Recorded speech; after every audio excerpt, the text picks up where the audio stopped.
Bunga di Batu Cadas. Audiobook, novel silat. Cerita, Esa Mintarja. Jilid 100. Sambaran pedang mayor itu memang dahsyat sekali. Yang menyapu wajah orang berbaju kutungan itu adalah sambaran anginnya. Tetapi senjata mayor itu sendiri sama sekali tidak menyentuhnya. Namun orang berbaju kutungan itu memiliki perhitungan yang cermat. Ia masih memancing mayor itu untuk menyerang. Dengan memiringkan tubuhnya, seolah-olah keseimbangannya sedang terganggu, ia mengharap bahwa Mayor Bilman memburunya. Sebenarnya lah mayor itu memburunya. Namun belum lagi mayor itu berhasil mencapai orang berbaju kutungan itu, maka racun di tubuhnya telah mulai bekerja dengan ganasnya. Tubuh mayor itu menggigil. Baru ia sadar bahwa ia tidak akan mampu melawan kekuatan racun warangan pada senjata-senjata tajam orang pribumi. Karena itu, maka mayor itu pun berusaha mencari perlindungan ke dalam pertempuran, di belakang kumpeni yang semakin lama menjadi semakin susut. Dijaga oleh pengawalnya, maka mayor itu pun telah dibawa kepada tabib yang sedang mengobati Kapten Knop. "Mayor, sapa Kapten Knop." Tetapi wajah mayor itu sudah menjadi kemerah-merahan. "Mayor kena senjata beracun?" bertanya Kapten Knop. Mayor Bilman menggeram. Tetapi tubuhnya menjadi semakin lemah. Sementara itu, tabib dari pasukan Mayor Bilman telah bekerja keras. Seperti yang dilakukan atas Kapten Knop, maka luka Mayor Bilman itu pun telah digoresnya dengan pisau. Tetapi tabib itu menjadi sangat gelisah, justru Mayor Bilman tidak lagi mengaduh ketika lengannya itu tergores pisau. "Bagaimana?" bertanya Kapten Knop dengan gelisah pula. Tabib itu tidak melihat lagi kesempatan untuk berbuat sesuatu. Keadaan Mayor Bilman jauh lebih gawat dari keadaan Kapten Knop justru karena Mayor Bilman diguncang oleh kemarahannya dan tidak segera berusaha untuk menemui tabib itu. Tetapi karena keadaan Kapten Knop sendiri yang parah, maka ia tidak dapat berbuat apa-apa.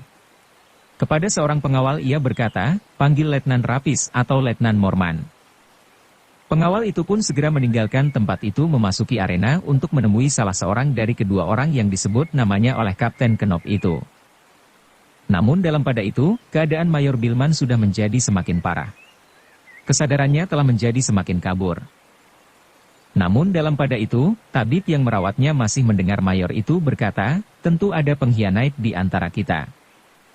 "Apakah mayor mempunyai dugaan atau justru dengan yakin?" bertanya tabib itu.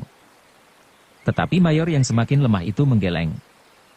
Sebenarnya lah jantung mayor yang dalam keadaan yang sulit itu sedang bergejolak.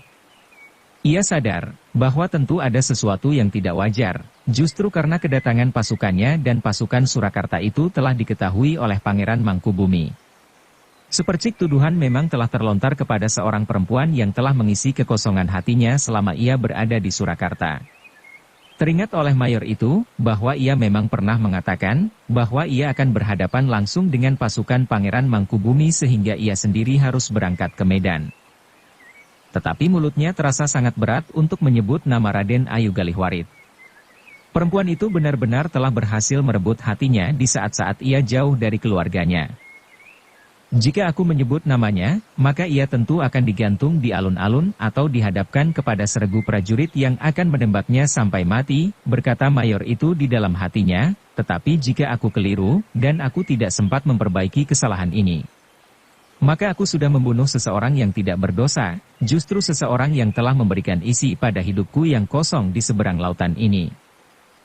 Justru dalam keraguan-raguan itulah racun tombak orang berbaju kutung itu semakin meresap ke dalam jantungnya, membekukan darahnya.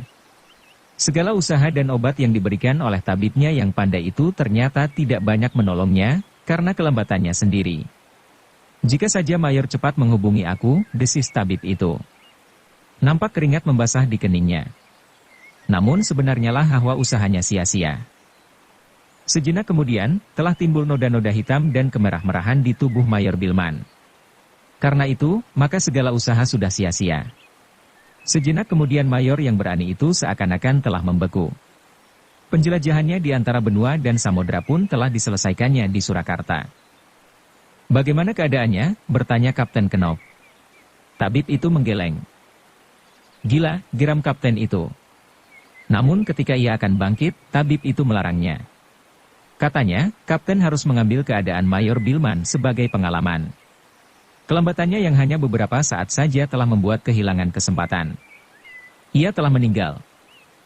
Jika demikian, pasukan company ini menjadi tanggung jawabku, geram Kapten Knop. Tetapi keadaan Kapten sendiri tidak menguntungkan, jawab tabib itu. Lalu, Kapten dapat memberikan perintah lewat Letnan Rapis atau Letnan Morman. Kapten Knop menggeretakkan giginya. Tetapi ia harus mengikuti petunjuk tabib itu, di sampingnya Mayor Bilman terbujur diam untuk selama-lamanya. Sejenak kemudian pengawal yang diperintahkan untuk memanggil Letnan Rapis atau Letnan Morman itu pun telah datang. Bersama orang itu adalah seorang letnan yang berkumis lebat, panjang. Setelah memberikan hormat, maka letnan itu pun berjongkok di samping Kapten Knop. "Kau lihat keadaan Mayor?" bertanya Kapten Knop. "Ya Kapten," jawab letnan itu. "Dan kau lihat keadaanku?" bertanya Kapten Knop pula. "Ya Kapten," jawab letnan itu pula. "Aku perintahkan kau memimpin pasukan company. Hubungi Pangeran Yudakusuma dan laporkan apa yang terjadi," perintah Kapten Knop. "Lalu, beritahukan hal ini kepada Letnan Rapis." "Letnan Rapis berada di sebelah sungai bersama Pangeran Yudakusuma," jawab letnan itu. "Cari hubungan dengan Letnan Rapis dan Pangeran Yudakusuma. Cepat." "Keadaan medan semakin gawat," berkata kapten yang terluka itu. "Bukan saja gawat Kapten," jawab letnan itu, "tetapi parah. Tetapi keadaan lawan pun tidak berbeda. Hancurkan mereka. Usahakan menangkap orang berbaju warna ungu gelap, dengan lengan baju sampai ke siku," perintah kapten itu pula. Letnan itu pun bangkit. Setelah memberi hormat maka ia pun meninggalkan kapten yang terluka itu dengan darah yang bagaikan mendidih. 2 orang perwira tertinggi dalam pasukannya telah lumpuh. Bahkan Mayor Bilman telah terbunuh di pertempuran itu. Satu korban yang sangat mahal harganya dengan wajah yang geram, maka ia pun memerintahkan seorang sersan company untuk menghubungi Letnan Rapis yang bertempur berdampingan dengan Pangeran Yudakusuma. Sementara itu, maka ia pun telah mempergunakan seekor kuda untuk memasuki arena pertempuran di seberang sungai. Dengan kemarahan yang menyala ia berjanji kepada diri sendiri untuk membunuh orang berbaju ungu gelap dengan lengan baju sampai ke siku. Sementara itu, di arena pertempuran berkuda, Juiring dan Buntal pun telah tersisih pula karena luka-luka mereka. Namun dalam pada itu, perlawanan pasukan berkuda dari lingkungan Pangeran Mangkubumi masih juga membakar arena. Mereka yang tidak mempergunakan kuda pun telah melibatkan diri melawan company dan pasukan berkuda dari Surakarta. Dengan tombak dan lembing-lembing tajam mereka berusaha untuk menyerang lawan mereka yang berada di punggung kuda. Tetapi dalam pada itu, Letnan Morman itu sama sekali tidak bertemu dengan orang berbaju kutung. Meskipun demikian, ia tidak dengan mudah dapat menghalau lawan-lawannya, meskipun letnan itu pun memiliki kemampuan yang tinggi, namun sementara itu sersan yang diperintahkannya mencari hubungan dengan Letnan Rapis telah menyusulnya. Dengan wajah tegang sersan itu berkata, "Letnan Rapis terluka parah." "Ih? Terluka?" bertanya Letnan Morman. "Ya letnan. Terluka oleh orang berbaju ungu gelap dengan lengan baju sepanjang sikunya," jawab sersan itu. "Gila, di mana orang itu sekarang?" bertanya Morman. "Orang itu menghilang di medan," jawab sersan itu. "Aku cari orang itu di sini." "Bukankah di arena ini Mayor Bilman terbunuh dan Kapten Knop terluka? Tetapi tiba-tiba saja ia sudah berada di seberang. Aku berharap bahwa orang itu berani menghadapi aku di medan ini," Letnan Morman yang marah itu berteriak. Tetapi suaranya tenggelam dalam hiruk-pikuk pertempuran. Sementara itu sersan itu pun berkata, "Aku sudah membuat hubungan dengan Pangeran Yudakusuma." "Apa perintahnya?" bertanya letnan itu. "Keadaan menjadi gawat. Pangeran minta pertimbangan letnan."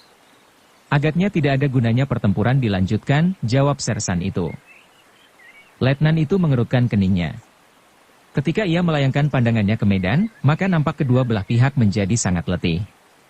Sementara matahari telah condong ke barat seperti juga pasukan kedua belah pihak yang sedang bertempur, matahari itu pun dengan letih pula bergantung di langit. Semakin lama semakin rendah. Namun sebenarnya lah pasukan Pangeran Mangkubumi yang kuat yang menurunkan senapati-senapati terpentingnya, di antaranya beberapa orang bangsawan Surakarta, telah berusaha untuk menghadapkan kekuatannya sebagian besar kepada Kumpeni, meskipun mereka pun harus bertahan terhadap pasukan Surakarta. Sementara itu ketika seorang pangeran yang bertempur di medan dengan sebatang tombak pendek mendekati Pangeran Yudakusuma, maka terdengar Pangeran Yudakusuma menggeram, "Marilah Adimas. Kita akan menentukan siapakah senapati terbaik di antara kita." Tetapi jawaban pangeran di pihak Pangeran Mangkubumi itu mengejutkan sekali. Katanya, "Tentu Kakang Mas Yudakusuma. Tidak ada yang dapat mengimbangi keperwiraan Kakang Mas Pangeran." Namun sayang, bahwa keperwiraan itu ternyata berada di pihak yang salah. "Aku bukan kanak-kanak yang tidak tahu mana yang baik dan mana yang buruk," jawab Pangeran Yudakusuma, "di peperangan kita akan memperbandingkan tajamnya ujung senjata kita." "Aku sama sekali tidak akan berani melawan Kakang Mas," jawab pangeran yang berdiri di pihak Pangeran Mangkubumi itu, "karena itu, aku akan mencari lawan yang sebenarnya lawan. Kumpeni, biarlah para pengawal menahan kemarahan Kakang Mas." Pangeran Yudakusuma menggeram tetapi pangeran itu meninggalkannya, seolah-olah tidak menghiraukannya sama sekali. Tetapi ketika ia berusaha memburunya, maka ia harus melawan orang-orang yang bagaikan mengepungnya.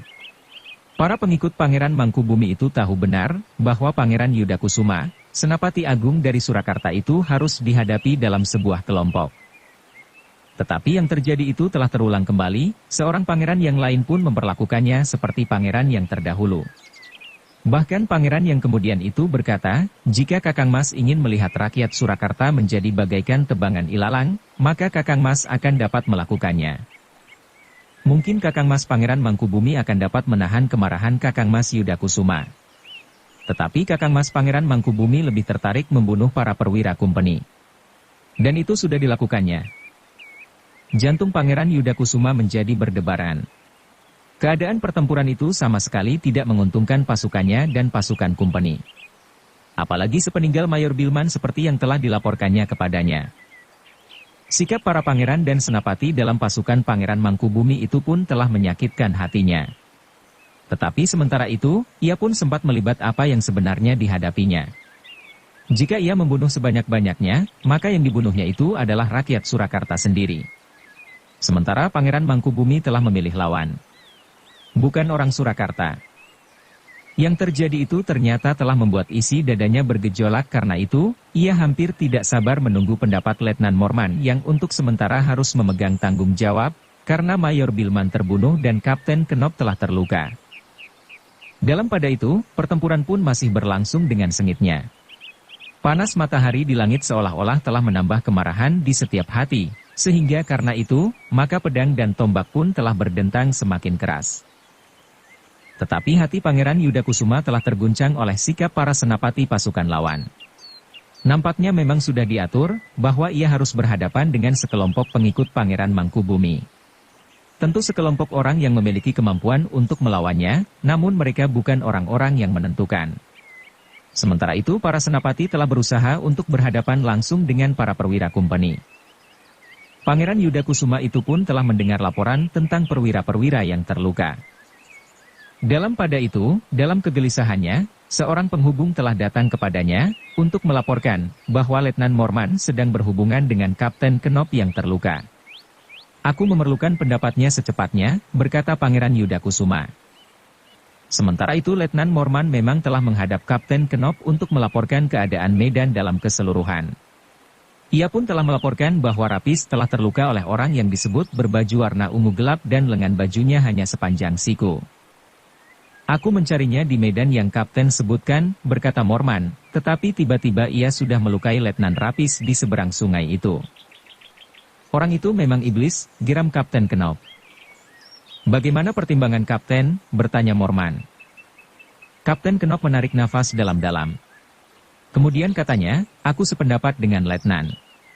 Pasukan kita memang harus ditarik sebelum keadaan menjadi semakin parah." Sejenak kemudian Letnan Morman sendiri telah menemui Pangeran Yudakusuma. Keduanya pun kemudian sepakat untuk menarik pasukan Surakarta yang telah menjadi jauh susut. Meskipun lawan pun menjadi parah pula. Sebentar kemudian telah terdengar suara terompet. 2 orang Kumpeni telah meniupkan aba-aba bagi pasukannya. Mereka tidak lagi akan bertahan terlalu lama dalam pertempuran yang menggila itu. Perintah itu cukup tegas. Sejenak kemudian setiap orang di dalam pasukan Surakarta itu pun telah membenahi diri. Beberapa orang masih berusaha untuk membawa kawan-kawan mereka yang terluka dengan perlindungan kawan-kawannya yang lain. Sementara itu, ternyata dari pihak pasukan Pangeran Mangkubumi pun telah terdengar isyarat pula. 3 buah panah sendaren naik ke udara. Pertanda bahwa pasukan Pangeran Mangkubumi pun berusaha untuk menghentikan pertempuran sebelum waktunya. Sebenarnya lah, pasukan Pangeran Mangkubumi sama sekali tidak berusaha mengejar pasukan lawan yang bergeser, surut. Karena kemampuan yang mapan, maka kumpeni dan pasukan Surakarta itu tidak terpecah dan berlari tercerai-berai. Mereka mundur dengan teratur meskipun agak tergesa-gesa, sehingga ada saja di antara mereka yang terluka tertinggal, dan senjata yang tidak terbawa. Bahkan beberapa meriam kecil telah mereka tinggalkan di pinggir sungai yang berlereng agak terjal itu. Pangeran Mangkubumi memang memerintahkan agar pasukannya tetap tinggal. Menilik kekuatan yang tidak terpaut terlalu banyak, maka pasukan Pangeran Mangkubumi itu tidak akan berhasil menghancurkan kumpeni dan pasukan Surakarta yang mengundurkan diri. Namun dalam benturan itu ternyata bahwa korban yang terbesar justru adalah kumpeni. Karena itu, maka pasukan Mangkubumi telah melepaskan lawannya menarik diri kembali ke Surakarta dalam keadaan yang parah. Di antara mereka terdapat tubuh Mayor Bilman yang terbunuh, Kapten Kenop dan Letnan Rapis yang terluka berat. Beberapa orang bintara dan prajurit yang sempat mereka ambil dari antara tubuh yang terkapar di arena. Namun korban di pihak Pangeran Mangkubumi pun tidak sedikit. Beberapa senapati telah terluka. Sementara itu di antara pasukan berkuda, Juiring dan Buntal pun telah terluka pula. Meskipun demikian, para pemimpin di dalam lingkungan pasukan Pangeran Mangkubumi itu pun mengucap syukur bahwa mereka berhasil menahan kekuatan kumpeni dan pasukan Surakarta. Tanpa perlindungan dari Yang Maha Kuasa, dengan lantaran Raden Ayu Galihwarit yang sempat menyampaikan berita rencana serangan kumpeni itu lewat Rarawari, maka pasukan Mangkubumi tentu akan mengalami keadaan yang sangat pahit. Mereka tidak akan sempat menyusun rencana jebakan. Bahkan merekalah yang akan terjebak di dalam kepungan tanpa sempat memberitahu pasukan yang berada di Sukawati. Jika terjadi demikian, maka kekuatan pokok pasukan Pangeran Mangkubumi benar-benar akan patah, karena pasukan Surakarta itu benar-benar dihimpun untuk maksud menghancurkan sampai tuntas pasukan Pangeran Mangkubumi. Dengan persiapan yang tergesa-gesa, namun pasukan Pangeran Mangkubumi berhasil diselamatkan, meskipun korban memang harus jatuh. Tetapi korban itu tidak mematahkan kekuatan pokok Pangeran Mangkubumi. Dalam pada itu, pasukan kumpeni dan prajurit Surakarta yang menarik diri telah meninggalkan medan dengan lesu. Ketika mereka melalui Bulak Panjang, tiba-tiba saja mereka terkejut ketika mereka melihat di jalur jalan sempit yang sejajar dengan jalan itu, seorang penunggang kuda dengan baju berwarna ungu gelap dan dengan lengan baju sampai ke siku.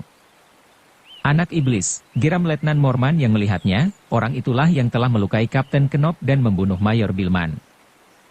Apakah kami harus menangkapnya, Letnan? Bertanya seorang sersan pengawal. Letnan Morman ragu-ragu. Sementara itu seorang senapati Surakarta berdesis, tidak ada gunanya. Kau tidak akan dapat mengejarnya. Kita akan menembaknya, geram Letnan Morman, yang kemudian memerintahkan beberapa orang prajuritnya siap dengan senapan mereka. Tidak ada gunanya, sekali lagi senapati Surakarta itu seolah-olah bergumam bagi diri sendiri. Letnan Morman mengerutkan keningnya. Tetapi ia tetap pada pendiriannya. Katanya, orang itu berada dalam jarak jangkau tembakan senapan. Senapati yang bergumam itu menarik nafas dalam-dalam. Tetapi ia tidak mengatakan sesuatu. Sejenak kemudian, beberapa orang kumpeni telah siap dengan senapan mereka. Letnan Morman memerintahkan mereka berjajar di pinggir jalan. Orang berbaju kutung itu berkuda perlahan-lahan, sebagaimana pasukan Surakarta yang lesu itu, berjarak kotak-kotak sawah yang mengantarai dua jalur jalan yang sejajar. Tiba-tiba saja Letnan Morman itu pun memekikkan aba-aba. Sesaat kemudian, beberapa pucuk senapan telah meledak bersama-sama. Letnan Morman melihat kuda orang berbaju kutung itu bergeser dan melonjak. Tetapi sesaat kemudian orang berbaju kutung itu sudah menguasai kudanya kembali. Pangeran Yudakusuma yang berada di paling depan mendengar di belakang ledakan tembakan itu. Ia hanya sekedar berpaling. Tetapi ia tidak menghiraukannya lebih lanjut. Seperti senapati-senapati Surakarta, ia tahu bahwa tembakan itu tidak akan ada gunanya sama sekali. Bahkan Pangeran Yudakusuma pun menjadi berdebar-debar melihat orang berbaju kutung itu. Ia pun mendengar bahwa ada orang berbaju kutung di medan. Beberapa orang perwira kumpeni telah terbunuh. Tetapi orang berbaju kutung itu tidak pernah dapat dikalahkan. Dan sekarang ia melibat orang berbaju kutung itu. Meskipun semua senapan akan meledak, tetapi orang itu tidak akan dapat dikenalnya, berkata Pangeran Yudakusuma kemudian, kecuali jaraknya tidak cukup dekat, kumpeni yang lelah itu tidak akan mampu mengangkat laras senapannya dan membidik dengan tepat. Namun sebenarnya lah di dalam hati Pangeran Yudakusuma berkata, orang itu adalah Pangeran Mangkubumi sendiri. Ternyata Pangeran Mangkubumi telah benar-benar marah dengan gerakan pasukan ini. Kecuali ia sendiri langsung menyusup di medan dengan pakaian yang aneh itu, di tangannya telah tergenggam tombak Kanjeng Kiai Pleret itu sendiri. Pangeran Yudakusuma menarik nafas dalam-dalam. Sementara itu Letnan Morman mengumpat dengan kasarnya. Tidak sebutir peluru pun yang nampaknya menyentuh orang berbaju kutung itu. Kami akan mengejarnya, minta seorang sersan dari pasukan berkuda, kami seberangi sawah yang sempit ini. Kami akan menembaknya dengan pistol dari jarak yang lebih pendek. Seorang senapati Surakarta yang mendengarnya tersenyum. Katanya, jangan bermimpi melawan orang itu. Yang dapat membunuhnya bukan senjata-senjata semacam itu, apa? Bertanya Morman. Seperti Pangeran Ranakusuma, diperlukan sepucuk pusaka yang mampu mengatasi kekebalan kulitnya, jawab senapati. Omong kosong, geram Morman, kalau aku mendekatinya dengan senjata api di tangan, ia tentu melarikan diri. Orang pribumi memang mempunyai kepercayaan yang aneh-aneh. Tetapi senapati itu menyahut, kau lihat. Peluru-pelurumu tidak mengenainya. Jarak ini memang terlalu jauh untuk dapat membidik dengan tepat, jawab Morman. Tetapi jika kau yang berdiri di jalan itu, maka peluru-peluru itu akan menembus kulitmu, berkata senapati itu. Aku tidak percaya, jawab Morman marah. Terserah kepadamu. Jika kau ingin mengejarnya, ajak 10 orang prajurit kumpeni untuk melakukannya. Aku memang percaya bahwa orang berbaju kutung itu akan melarikan diri. Tetapi tembakan-tembakanmu tidak akan mengenainya sama sekali, berkata senapati itu pula. Morman menggeram. Tetapi ia tidak memerintahkan kumpeni untuk mengejarnya. Bukan karena ia takut bahwa orang berbaju kutung itu tidak akan tembus peluru. Tetapi selama kumpeni itu menyeberangi sawah beberapa kotak dan bergumul dengan lumpur, orang itu tentu sudah sempat melarikan kudanya jauh-jauh. Karena itu maka Morman tidak menghiraukannya lagi. Demikian orang-orang lain dalam pasukan itu.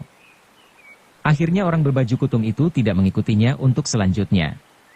Ketika orang itu sampai ke sebuah tikungan, maka ia pun berbelok menjauhi iring-iringan pasukan kumpeni. Selanjutnya orang itu menghilang di dalam sebuah padukuhan kecil di hadapannya. Para senapati prajurit Surakarta menarik nafas dalam-dalam. Seolah-olah mereka telah terlepas dari pengawasan seseorang yang sangat mendebarkan jantungnya. Pangeran Mangkubumi sendiri. Sebenarnya lah, bahwa Pangeran Mangkubumi telah memerintahkan kepada pasukannya untuk tidak mundur lagi ke Sukawati atau ke Gebang. Sebagian saja pasukannya agar pergi ke Sukawati. Namun yang lain diperintahkannya pergi ke Gunung Garigal. Sebuah bukit kecil yang menurut pengamatan Pangeran Mangkubumi memiliki kemungkinan pertahanan yang lebih baik dari Gebang. Ternyata bahwa kumpeni dan pasukan Surakarta akan dapat menyerangnya dengan tiba-tiba. Sementara di Bukit Garigal, mereka akan dapat mengawasi keadaan lebih baik dari tempat yang agak tinggi dan untuk mencapai bukit itu diperlukan perjalanan yang agak sulit. Pada saat-saat Pangeran Mangkubumi mengawasi langsung pasukan kumpeni dan prajurit Surakarta yang menarik diri, maka pasukannya pun telah bersiap-siap. Karena Pangeran Mangkubumi tidak memberikan tanda apa-apa, maka pasukannya berpendapat bahwa pasukan lawan bukan hanya sekedar membuat gelar menarik diri untuk datang kembali dengan pukulan yang lebih berat karena mereka sempat mengatur diri. Tetapi pasukan lawan itu benar-benar telah kembali ke Surakarta. Karena itu, maka pasukan Pangeran Mangkubumi itu pun sempat membenahi diri. Mengurusi mereka yang gugur di peperangan. Bukan saja dari pasukannya sendiri, tetapi juga para prajurit dari Surakarta dan kumpeni. Mereka sempat mengenali beberapa orang prajurit Surakarta yang terpaksa saling membunuh dengan orang-orang Surakarta sendiri. Sementara itu, beberapa orang telah mendahului meninggalkan medan sambil membawa mereka yang terluka ke Sukawati. Beberapa orang perempuan dan anak-anak pun ikut pula ke Sukawati sebelum mereka dapat menyesuaikan diri dengan perkembangan baru. Ketika Arum mengetahui bahwa kedua kakak angkatnya telah terluka, maka ia pun menjadi gelisah. Dengan tergesa-gesa ia mendapatkan Juiring dan Buntal bersama Rawari. Tetapi keduanya telah mendapat pengobatan untuk sementara, sehingga darah mereka sudah tidak lagi mengalir dari luka. Kau baru saja sembuh Kakang Mas, berkata Warih kepada Juiring, sekarang kau terluka lagi. Juiring tersenyum. Jawabnya, aku tidak apa-apa Warih. Sebentar lagi lukaku ini akan sembuh. Bagaimana dengan Kakang Buntal, bertanya Arum pula. Ternyata keadaan Buntal masih lebih baik. Jawabnya, lukaku lebih ringan dari luka Kakang Juiring. Orang berbaju kutungan berwarna wulung itu telah menolong kami. Pamanda Pangeran Mangkubumi, desis Juiring. Bersambung ke jilid 101. Dukung kami dengan subscribe, follow, like, komen dan share. Terima kasih.